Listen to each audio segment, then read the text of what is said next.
మన ప్రభు నామం బట్టి మీ అందరికీ ప్రత్యేకమైన ధన్యవాదాలు. ఇప్పుడు నేను మీకు తెలియబోయే ఒక అంశం ఏంటంటే, చాలామంది అడుగుతున్నారు ఏంటంటే, బ్రదర్ న్యూ ఇయర్ రోజు చాలామంది వాగ్దానాలు తీసుకున్నారు, ప్రామిస్వర్లు తీసుకున్నారు.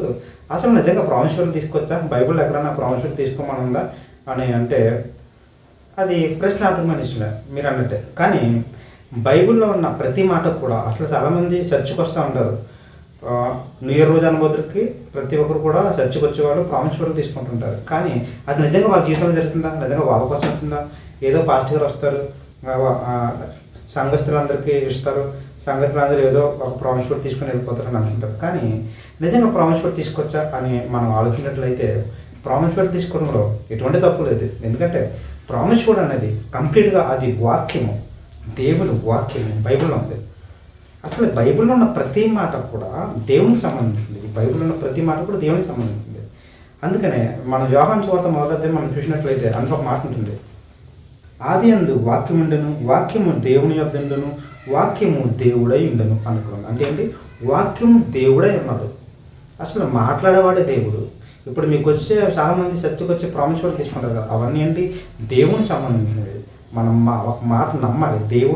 దేవుడు మాట్లాడిన ప్రతి మాట మనం నమ్మితే అది మన జీవితం నెరవేరుతుంది. అందుకే ఒక ఉదాహరణకి బ్రదర్ ఇదేదో ఫార్మాలిటీకి వస్తారు, ఏదో ఇదే వచ్చేవాడు వేరొకరు కూడా రావచ్చు కదా, రావచ్చు, తప్పేముంది, రావడమే తప్పేముంది, తీసుకోవడం తప్పేం లేదు. ఎందుకంటే దేవుడు ఒకరితోనే ఆ మాట మాట్లాడదని అనుకోకూడదు. 10 మందితో అదే మాట చెప్పచ్చు, 10 మందిని దేవుడు ఒక విధంగా ఆశీర్వదించవచ్చు. అందుకనే లోకాసు వార్త 18వ అధ్యాయంలో మనం ఒక విషయాన్ని గమనించినట్లయితే అక్కడ ఒక న్యాయాధిపతి ఉంటాడు. ఆడు ఏంటంటే దేవుని పట్టించుకోడు, మనుషుల్ని పట్టించుకోడు, కానీ ఒక న్యాయాధిపతి ఉంటాడు. అలాంటి ఒక న్యాయాధిపతి ఒక విధవరాలు వెళ్తుంది. వెళ్తున్నప్పుడు పదే తిరుగుతుంటుంది న్యాయం కోసం. తిరుగుతూ ఉన్నప్పుడు ఆ న్యాయాధిపతి ఆవిడని పట్టించుకోడు, న్యాయం తీర్చాడు, పట్టించుకోవడం. కానీ చాలా రోజులు అలా తిరుగుతూ ఉంటుంది. ఆయన వెనకాల తిరుగుతూ ఉంటే ఆ న్యాయాధిపతి ఏం చేస్తారు, ఆలోచిస్తారు, ఈవిడ పదే నా దగ్గరికి వస్తుంది, ఏదో న్యాయం చేస్తే సరిపోద్దు కదా, ఎందుకు పదే నా దగ్గరికి వస్తుందని చెప్పేసి ఆయన తన మనసులో తను అనుకొని ఆలోచిస్తుంటాడు. ఒక మనుషుల్ని పట్టించుకోడు, తర్వాత దేవుణ్ణి పట్టించుకోడు. దేవుణ్ణి పట్టించుకోకుండా మనుషుల్ని పట్టించుకోకుండా ఒక న్యాయాధిపతి ఒక విధవరాలకి న్యాయం తీర్చాలి. పదే విసిగించడం వల్ల ఆవిడ పదే రావడం వల్ల ఆవిడకి న్యాయం తీర్చాడు న్యాయాధిపతి. ఇప్పుడు నీకు వచ్చే ప్రామిస్ వర్డ్ చర్చిలోకి వెళ్ళి పాస్టర్ గారు ఇచ్చారనుకో, లేకపోతే నువ్వే తీసుకున్నారనుకోండి, మీరు విశ్వాసులుగా మీరు తీసుకున్నా, పాస్టర్ గారు తీసుకుని మీకు ఇచ్చిన ఆ వాక్యం కొరకు మీరు ఏం చేయాలంటే ప్రతిరోజు ఏదో మీకు వచ్చిన ప్రామిస్ వర్డ్ ఏదైతే ఉందో దాని గురించి ప్రార్థన చేయండి.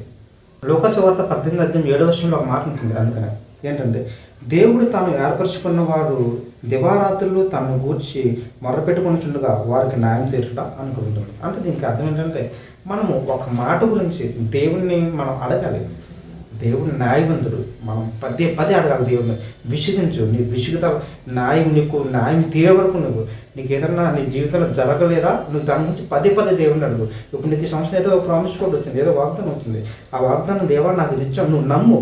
ఫస్ట్ విశ్వసించి నమ్మిన తర్వాత దాని గురించి ప్రతిరోజు ప్రార్థన చేయి. 365 రోజులు ఉన్నాయి. 365 రోజుల్లో ఒక్కసారి కూడా దేవుడిని ప్రార్థన అంట, ఒక్కసారి కూడా నిన్ను చూసి దేవుడు కనుక నీకు ఏదైతే ప్రామిస్ కూడా వచ్చిందో దాని గురించి నువ్వు ప్రార్థన చేయి. అది దేవుడు నీ జీవితంలో ఖచ్చితంగా నెరవేరుస్తాడు. ఈ సంవత్సరం చివరిలో ఎప్పటికైనా సరే, సంవత్సరంలో ఈ 365 రోజుల్లో ఏదో ఒక రోజు నీ ప్రామిస్ కూడా ఏదైతే వచ్చిందో నువ్వు దాని గురించి ప్రార్థన చేస్తే కనుక ఖచ్చితంగా దేవుడు నీ ప్రార్థన వింటాడు. కాబట్టి ప్రామిస్ కూడా తీసుకోవడం ఎటువంటి తప్పు లేదు. నువ్వు తీసుకున్న ప్రామిస్ కూడా ఏదైతే ఉందో దానివల్ల దాన్ని బట్టి నువ్వు ప్రార్థన చేయి, అది నీ జీవితంలో నెరవేరుస్తారు. దేవుడు ఈ సంవత్సర కాలంలో ఎవరైతే ఎటువంటి వాగ్దానాలు పొందుకున్నారో వాటన్నిటి గురించి, మీ జీవితాల గురించి, మీ కుటుంబం గురించి మీరు ప్రార్థన చేయండి. దేవుడు ఆ రీతిగా ప్రతిరోజు మీరు వాటి గురించి మీరు అడిగినట్లయితే దేవుడు మిమ్మల్ని అందరినీ మీకు ఏదైతే ప్రామిస్ కూడా మీరు తీసుకున్నారో దాన్ని బట్టి మీరు నమ్మి దాన్ని బట్టే మీరు ప్రార్థన చేసినట్లయితే దేవుడు ఖచ్చితంగా మీ జీవితం నెరవేరుస్తాడు. దేవుడు మిమ్మల్ని అందరినీ దీవించి ఆశీర్వదించిన కాక. ఆమేన్.